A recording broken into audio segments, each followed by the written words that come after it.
Ligado ao Instituto de Educação Física, o Grupo Envelhecimento e Atividade Física da UF desenvolve pesquisas voltadas à terceira idade. É um grupo de pesquisa cadastrado no CNPq desde o ano de 2004 e que junto a ele tem diversos projetos sendo envolvidos, projetos inclusive de intervenção, de extensão, que vocês podem observar pelo nome de Prev-Quedas, que é uma das linhas de pesquisa deste grupo de pesquisa. Pensando na maior ocorrência de quedas com pessoas de idade mais avançada, o grupo de pesquisa iniciou o projeto Prev-Quedas. Tem um projeto voltado para adultos, a grande maioria sendo pessoas com mais de 60 anos, e a gente tematiza a questão da prevenção de quedas, trabalhando tanto nas causas como nas consequências, através de uma série de estratégias, levando em consideração a multifatorialidade das quedas. O Prev-Quedas traz uma melhoria na qualidade de vida de muitos idosos. Os benefícios são destacados pelos seus participantes. Para mim foi tudo, entendeu?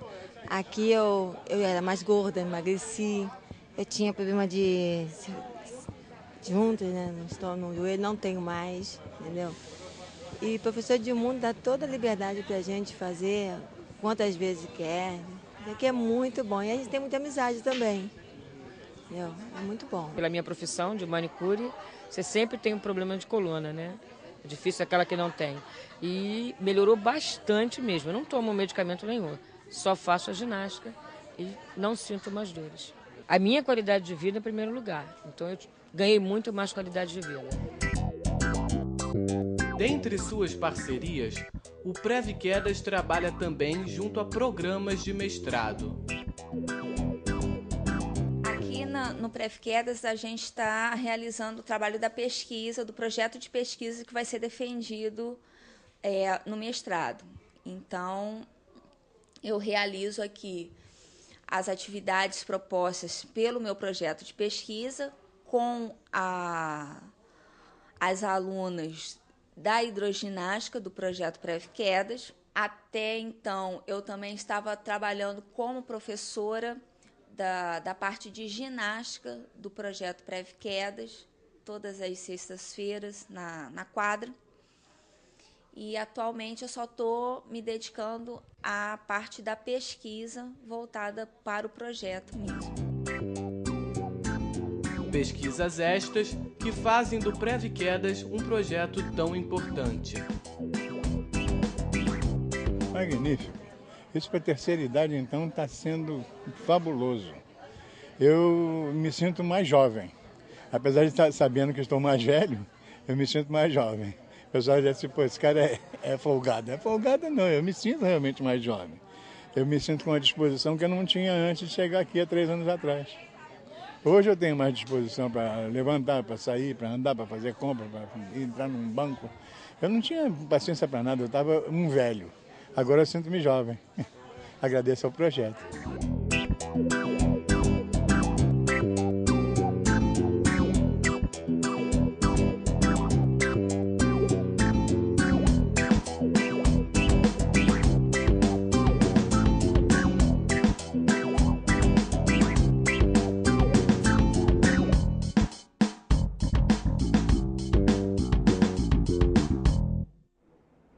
Boa tarde para você que nos assiste. Estamos aqui com mais um Bem-Estar e Saúde e hoje com a presença do nosso queridíssimo, me permita chamá-lo assim, mas é que, olha, a sua primeira entrevista aqui conosco foi tão maravilhosa, as pessoas gostaram tanto e de uma maneira geral a gente recebeu tantos pedidos de outra entrevista que eu tenho que chamá-lo de queridíssimo professor Dr. Robson. Agradeço, obrigado pelo carinho. Seja muito bem-vindo.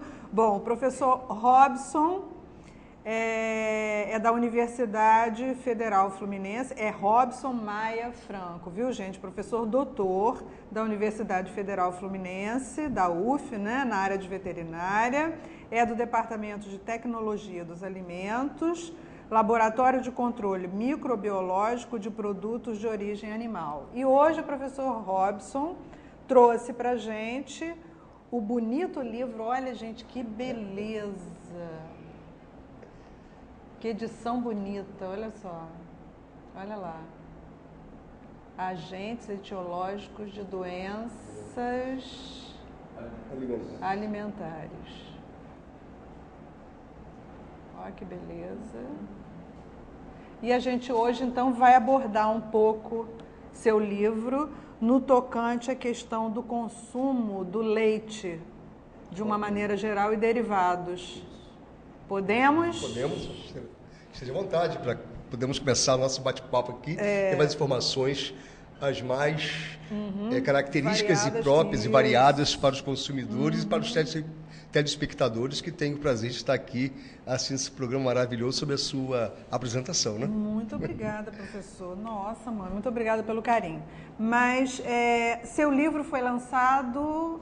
no dia 18 de julho. Eu me lembro que a sua entrevista foi feita aqui no dia... Deixa eu ver se eu tenho anotado...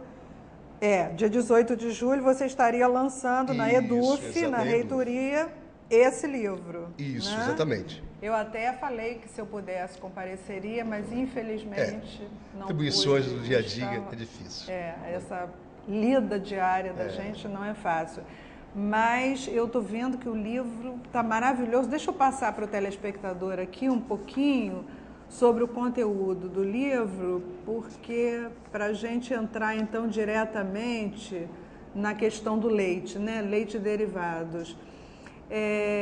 No sumário do livro do professor Robson está aqui, ó, características gerais dos agentes etiológicos de doenças alimentares, colheita de amostras para remessa laboratorial, planos de amostragem, considerações sobre os grupos de micro-organismos pesquisados, diagnóstico laboratorial, educação em saúde, olha só, gente, vigilância epidemiológica dos agentes etiológicos de doenças alimentares, inspeção sanitária, vigilância sanitária, materiais para colheita de amostras de alimentos e água, agentes etiológicos de doenças alimentares, conclusões, referências. Então, olha, é um manual maravilhoso para que a gente possa se direcionar bem no consumo dos alimentos. Na realidade, é uma literatura que serve para de diferentes níveis de gestores de alimento. Desde o indivíduo que está no ciclo básico a um pós-doctor. Então, isso é muito interessante, porque é preciso que toda uma comunidade saiba o que está ingerindo, ou seja, o consumo de alimento seguro. Com certeza. Professor Robson, então vamos partir já direcionadamente para a questão do consumo do leite, né? Quer dizer, como é que fica a situação do consumidor, que agora viu aí pelos meios de comunicação, de uma maneira geral, notícias que apavoraram o consumidor nessa questão de mistura de agentes químicos terríveis, né, no leite. Na realidade, o que acontece? O leite é um excelente alimento em todos os níveis. Só que a fraude química é um problema muito sério. Porque nós precisamos que o leite seja utilizado como um elemento de rigidez orgânica. Mas vamos abordar em relação ao aspecto de elementos químicos. São elementos químicos que são intestinalmente adicionados ao leite para fazer uma fraude. E a fraude é um problema muito sério. Por quê? As substâncias que estão adicionadas vão reduzir o crescimento bacteriano daquelas bactérias próprias que tem no leite, mas também vai mascarar aqueles patógenos. E isso é muito importante, por quê? Mascarando o patógeno, numa análise laboratorial, não vai se ter o que um leite saudável para o consumidor, vai se observar isso. E o pior é que os resíduos químicos ali formados são altamente perniciosos ao consumidor, como quando se usa o peróxido de hidrogênio, que é água oxigenada, quando se usa o formol, é um problema muito sério, é um problema de responsabilidade do produtor, responsabilidade da produção em si, como também dos órgãos fiscalizadores. Eu não sei se os senhores viram em vários canais onde se falava em que os próprios responsáveis pelo controle de qualidade estavam influenciando nisso. É um problema altamente pernicioso, perigoso e que nós não temos condição de como detectar isto simplesmente na hora do consumo. Por quê? Fica difícil. a não ser que tenha alguma alteração sensorial, ou seja, visual ou de odor ou de cor. Aí, então, o consumidor vai ficar o quê? Pensando na realidade que tem alteração. Mas se não tiver alteração alguma, dificilmente vai conseguir ser detectado. Com toda certeza, né? E eu que sou uma consumidora de leite, a gente estava conversando, né, há pouco, e eu adoro leite, mas não o leite puro, gosto do café com leite, né? E até estava te dizendo que eu consumo mais ou menos, em média, umas 3 xícaras médias de café com leite diariamente. Eu sou viciada em café com leite. Na realidade, a importância do leite vai ser muito boa. Por quê? Nós temos que ter o leite, aquelas bactérias que são fonte de vitamina do complexo B, como lactobacillus, streptococcus, leuconostoque, que são próprios. E se houver uma contaminação química, uma fraude química, este produto, este leite, não vai ter aquelas bactérias que vão sintetizar vitaminas e dar saúde ao indivíduo, a rigidez orgânica. E isto é fundamental. Então, nós temos que ter o cuidado como? Primeiro, ter um leite de boa origem. Segundo, ter menor concentração bacteriana de contaminantes. E terceiro, que aquelas bactérias chamadas bactérias acidoláticas têm que estar presente sempre para fazer a função de manutenção orgânica do indivíduo, quer seja do neonato até uma pessoa de 90 anos. Isso é muito importante. Pois é, na questão do neonato, o que eu percebo é o seguinte, por exemplo, as crianças que já deixaram a mamada no peito da mãe, né, e estão fazendo justamente a ultrapassagem para a mamadeira. O que eu observo é o seguinte, às vezes a criança mama um pouco do leite que tem na mamadeira e não mama aquele leite todo. E a mãe às vezes deixa esse, vamos dizer assim, esse restinho que ficou na mamadeira para a criança tomar posteriormente, depois de algum tempo. Isso é perigoso? Bom, vamos começar o raciocínio lá do início. Primeiro fator importante, se esta mamadeira foi produzida com água de boa qualidade. Isto é fundamental. Não adianta pegar uma... de acordo... Isso, exatamente, uma água esterilizada, uma água fervida. Preparada. Mas pegar uma água contaminada já vai começar o grande problema. Até porque o leite é um excelente meio de cultura. Seja ele em pó ou se é um leite fluido, um leite líquido. E aí, se essa água é contaminada, já ocorreu um problema. De que? De contaminar, problemas de diarreia na criança e de infecções e toxinfecções. O outro processo, mas eu peguei o leite, fervi a água, estava com leite em pó de boa qualidade, ou peguei o leite fluido de qualidade, fiz a mamadeira, sobrou e eu deixei em cima da pia. Primeiro fator, quando a mãe começa a dar mamar a criança, a mamadeira à criança, o que vai acontecer? Aquela microbiota da boca vai passar para a mamadeira. Então, deixou em cima da pia ou em cima da mesa. É bom e importante lembrar que cada bactéria tem um ciclo de crescimento durante 20 minutos. Então, imaginemos que uma criança... Rápido demais, o ciclo vital é muito grande. E o que vai acontecer? 20 minutos. Se deixa em 20 minutos ali em cima, se tivesse 100 bactérias na boca, imagine isso vezes ao quadrado. Depois, vezes 10 à terceira, 10 à quarta. E depois, no final, todo aquele carboidrato que era lactose do leite, vai ser convertido em substâncias ácidas, que pode dar o quê? Diarreia, intoxicação, porque essas bactérias produzem até toxinas. E aí o grande problema, acabou de mamar, dispensa aquela mamadeira, faz na quantidade adequada, lava adequada a mamadeira, adequadamente, ferve para depois ser utilizado e faz uma nova mamadeira. Hoje tem um grande problema, não é contra nenhum alimento, mas mostrando o quê? Hoje existe uma bactéria chamada Cronobacter sakazaki. Ela é uma bactéria da família Enterobacteriaceae que denota contaminação fecal. E aí o que acontece?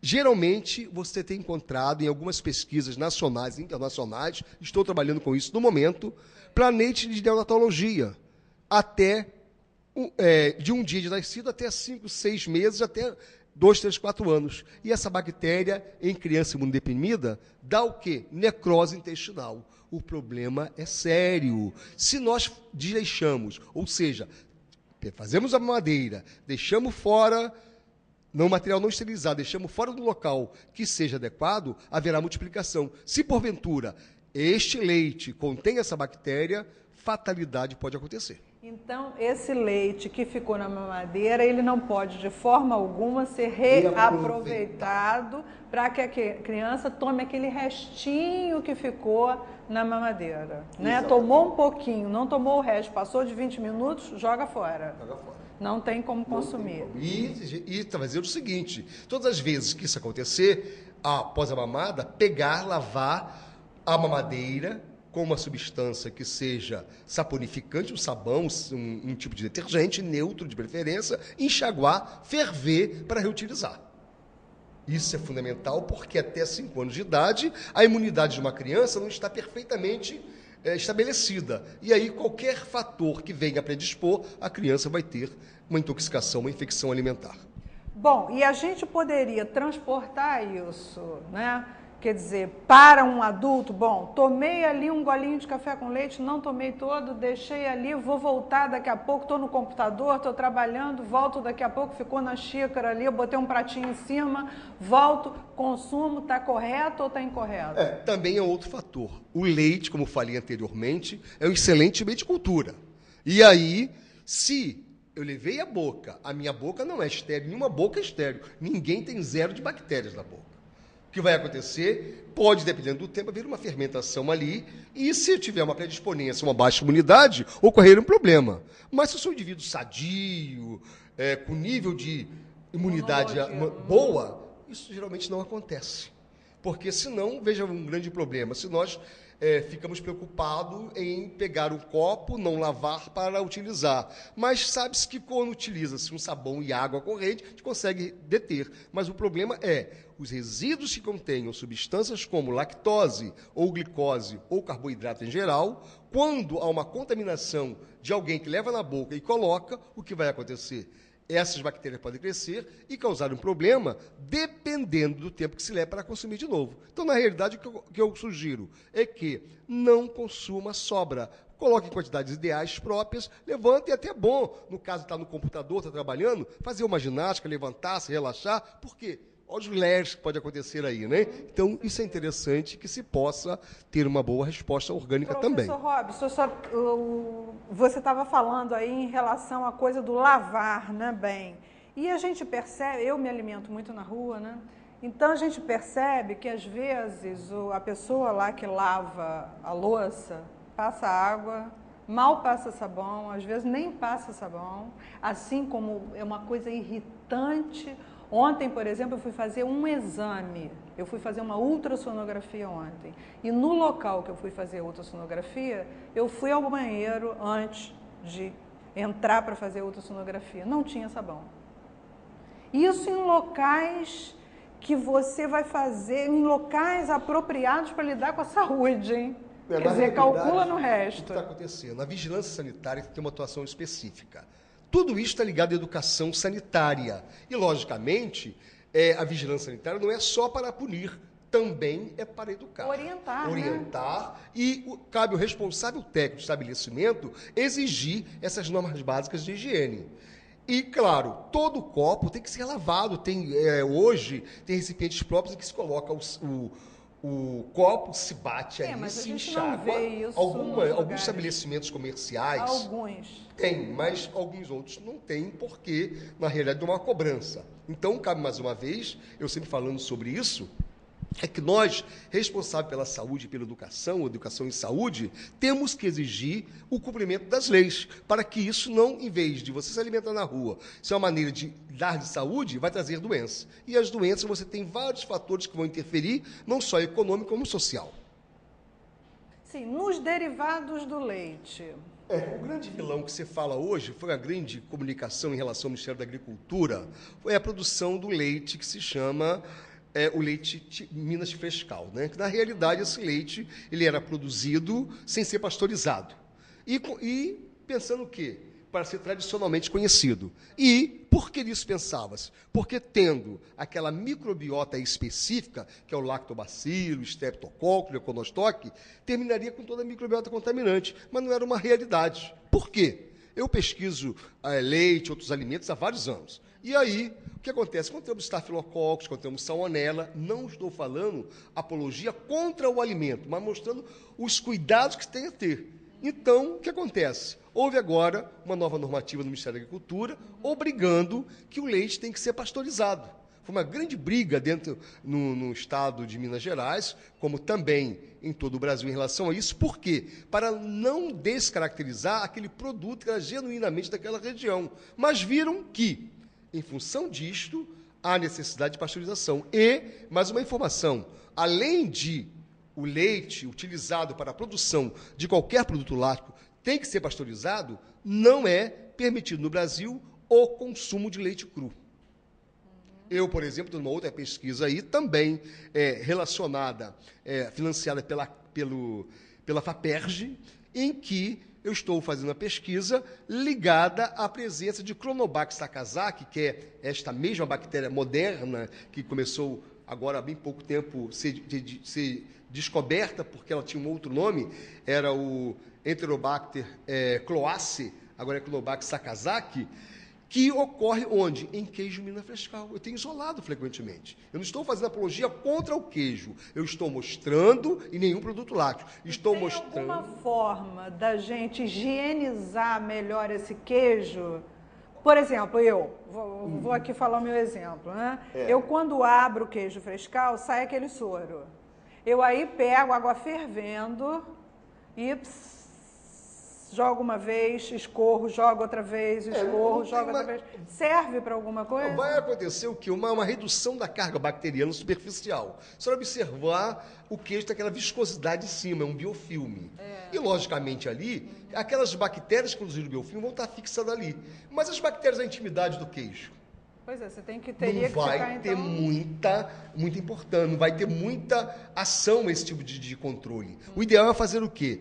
Sempre que comprar queijo, dê preferência àquele queijo que tem os orifícios uniformes, não seja reentrâncias. Por quê? Se tiver reentrâncias todas estouradas, significa que tem coliforme ou Clostridium. Esse queijo não é o mais adequado. Pode nem fazer mal para o indivíduo que esteja com boa higiene. Boa higiene não, boa imunidade. Corrigindo esse ponto. Mas o indivíduo imunodeprimido, ou uma criança, ou idosos, ele vai ter, com certeza, diarreia, uma intoxicação e infecção. Por quê? Pelos coliformes, pelo estafilococo, pelos sorotipos de Escherichia coli, que vivem frequentemente em produtos lácteos. Não quer dizer que você vai comer um produto estéril. Não tem alimento estéril. Mas todo alimento tem um padrão específico. Por exemplo, 100 coliformes, 10 coliformes, não faria mal a ninguém que esteja com boa imunidade. Mas o indivíduo que tem baixa imunidade pode ser fatal, dependendo do sorotipo bacteriano. Bom, então o estado do queijo bom para o consumo seria aquele que você olha e ele está com a superfície, de certa forma, mais íntegra, né? Mais íntegra, e no local de corte não tenha orifícios que sejam irregulares, e sim regulares, porque isso é produção de gás. E essa produção de gás dessa indicação. Isso no Minas Frescal. Agora, em outro tipo de queijo, por exemplo, o Minas Padrão. Também o mesmo comportamento pode ser observado também. Agora, existe outro tipo de queijo mais especiais que você tem, por exemplo, Camembert e Roquefort, que só de olhar algumas pessoas não conseguem, né? E o odor também não. Mas é próprio porque existe uma cultura de fungo que é colocado ali para dar aquela característica própria daquele queijo. Então, cada queijo vai ter uma característica sensorial em conformidade com o processamento tecnológico que é feito. Mas esse tipo de queijo também não teria de grande consumo. Exatamente. Eu acho que os de maior consumo são mesmo o Minas Frescal e o Minas Padrão. Exatamente. Né, que é o que você vê também, de certa forma, nos supermercados em maior quantidade. Né? Outros derivados, iogurtes... Excelente. São tipos de alimentos em que é constituído com uma microbiota, ou até mesmo o leite acidófilo, o iogurte, o progrurte, kefir, tem vários tipos de leites derivados lácteos. E são muito importantes, por quê? Isso advém do tempo de Roma, onde se utilizava o quarto estômago de carneiro ou de cabras para botar o leite. Porque colocava o leite ali dentro e o indivíduo saía para os campos de guerra. Eram as cortes militares. E aí, o que acontecia? Aquele leite era fermentado ali dentro pelaquela microbiota que estava dentro do estômago do quarto ventrículo. E aí acontecia o quê? Produzia ácido. Esse ácido ingerido forrava o estômago dos soldados, impedindo o quê? Que aquelas águas que fossem contaminadas por coliformes ou cólera, não chegasse a contaminação até o intestino do indivíduo. E aí criou-se o quê? O leite, que hoje são leites fermentados, que usam lactobacilos, streptococcus, leuconostoque, que são... agem como uma barreira protetora. Exatamente, produzem no probiótico. revestimento interno do aparelho gastrointestinal. Exatamente, vai impedir que as bactérias patógenas se aderem àquele ponto. E aí não vai ter condição de se multiplicar reprotegendo. Além do mais, também, essas substâncias produzem bactericinas. Essas bactérias que estão no iogurte, no iogurte, no leite acidófilo, produzem bactericinas, que impedem que os patógenos se multipliquem. E eles também fazem o quê? Reduzem o colesterol, aumenta a formação de complexo B, aumenta a resistência orgânica. Então, fundamental é tomar-se leite diariamente ou consumir o quê? Iogurte, iogurte, qualquer derivado lático que tenha o fermento lático. Essas bactérias benéficas, elas têm que estar no nível do alimento em 10 a 6 por grama, ou seja, 1 milhão. Por quê? Porque vai dar uma ação específica de produção orgânica e estabilidade nutricional. Que tem, se nós fôssemos falar sobre bactérias ácido-láticas, que são essas específicas, nós ficaríamos falando aqui durante 3, 4 horas, que é um assunto vibrante, que vem através da história mostrando essa importância. E hoje você tem agora os bífidos ativos, aquela silhueta bonita das mulheres, como sempre colocando, né, a propaganda, e realmente é porque mantém uma estabilidade orgânica, melhora a pele, melhora o humor, melhora a motilidade intestinal. Então, é importante que se tome um derivado lático, não tenho a ver com nenhuma empresa, com ninguém, eu sou pesquisador e professor, mas mostrando que é o bem-estar da sociedade através do alimento. É porque hoje a gente vê, de certa forma, um bombardeio muito grande à questão do consumo do leite propriamente e aos derivados de leite, e isso pelas pessoas que estão na área da nutrição, né? Elas dizem que o leite desencadeia mais patologias alérgicas, né? Ou seja, que seria um alimento que causa uma suscetibilidade maior a alergias no organismo de uma maneira geral. Por exemplo, se eu sou um indivíduo que não consumo leite, eu não tenho uma enzima chamada lactase, que quebra a lactose em glicose e galactose. E aí vem o que? A diarreia. Então eu só produzo lactase à medida que eu tomo lactose? Não, geralmente essa lactase é produzida, já tem nascemos com ela, especificamente. E à medida que nós estamos aumentados com o leite materno, ela vai se estabilizando. Mas no decorrer da idade, e parando de tomar leite, o que vai acontecer? Ela para reduz, de ser secretada? Ser secretada, muito lentamente. E aí, qual é o mecanismo? Tomar leite que contenha quebra dessa lactase em glicose e galactose. Porque senão o que acontece? Ela fica de maneira, a lactose é um disacarídeo, fica no meato intestinal, tira a água da parede e vem a diarreia. Geralmente é isso que acontece. Né? Qualquer espectador deve ter observado isso. Mas à medida que você vai tomando leite em pequenas dosagens, você faz um tratamento muito bom, tomando leite com café aos pouquinhos, isso vai aumentando a lactase. E aí, com isto, você daqui a alguns dias, a adaptação, pode consumir leite tranquilamente, porque o seu nível de lactase voltou a estar sendo produzido. Agora, tem vários tratamentos específicos, por exemplo, leite de cabra tem especificidade para esses casos. Tem uns tomam leite de égua, que é um tipo de alimento que fazem especificamente para esse tipo de consumidor, mas é difícil ver que a quantidade é menor. Mas o ideal é consumir leite que contenha essa microbiota que é colocada, que são chamadas de bactérias ácido-láticas, que fazem bem ao organismo. Agora, com relação às alergias, eu deixo esse ponto em função mais dos dermatologistas, dos nutricionistas, porque não é minha área de ação. Mas, em relação à lactase, eu tenho trabalhado também sobre isso, e nós temos inoculados algumas culturas específicas que fazem com que essas bactérias quebrem essa lactose e deixem muito mais digerível, sem causar toxicidade aos indivíduos. Professor Robson, 1 minuto para as suas considerações finais, que já estão aqui me bombardeando, que o tempo já está terminando. É uma pena, mas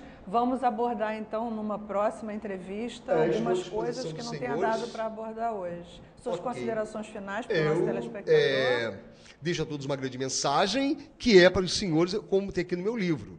Se houver interesse em tornarem verdadeiras as políticas sociais, a produção de alimentos seguros no Brasil pode ser realidade nacional. Palavras minhas para os nossos profissionais da área de saúde. Tenham uma boa tarde, muito obrigado, estou sempre à disposição dos senhores. Olha, um prazer muito grande tê-lo conosco. Ficamos então para uma próxima etapa para esclarecer mais dúvidas dos telespectadores. Muito agradecida pela sua presença. Eu que agradeço, boa tarde. Para você que nos assiste, meu beijo e até o próximo programa.